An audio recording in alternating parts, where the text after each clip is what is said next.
क्रेविंगवाला cake. आता तुम्ही म्हणाल हा कोणता फ्लेवर आहे, तर हा कोणता फ्लेवर नाही आहे, तर ही आहे आपल्या कस्टमरला झालेली क्रेविंग. ज्या ताईंनी मला या केकची ऑर्डर दिली त्या माझ्या जवळच राहतात आणि त्यांनी माझ्या व्हिडिओज बघितला आणि म्हणून त्यांना माझा केक खावासा वाटला. पण यांचं ठीक आहे, पण तुमचं कसं होत असेल याचा मी विचार करते. म्हणजे बघा ना, बऱ्याच जणी मला व्हिडिओ बघून कमेंट करतात की ताई आम्हाला तुझ्याकडे ऑर्डर द्यायची आहे, कशी द्यायची.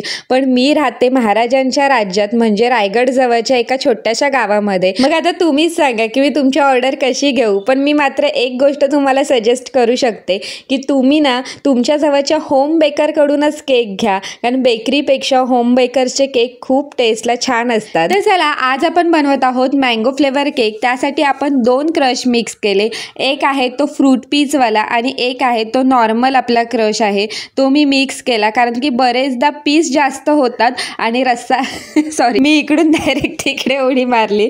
त्या दिवशी बरेच जण मला चिकनची रेसिपी मागत होते, म्हणून कदाचित हे माझ्या तोंडातून निघालं असेल. असं माझ्या बोलण्याचा उद्देश एवढाच होता की जे फ्रूट पीसवाले क्रश आहेत त्याच्यामध्ये पीसेस खूप जास्त असतात, म्हणून आपण हे 2 क्रश मिक्स केलेले आहेत. तर चला, ही जी डिझाईन आहे ती आपल्याला एका मुलीने इंस्टाग्रामवर शेअर केलेली आहे. ती आपली फॉलोवर आहे. तिने आपला व्हिडिओ बघितला मागचा, ज्याच्यामध्ये मी बोलले होते की तुम्ही इंस्टाग्रामला मला तुमच्या केकचे फोटो पाठवा. तर थँक्यू रोया for this beautiful cake design. He design तुम्हाला कशी वाटली नक्की कमेंट करून सांगा. भेटूया पुढच्या व्हिडिओमध्ये. तोपर्यंत बाय.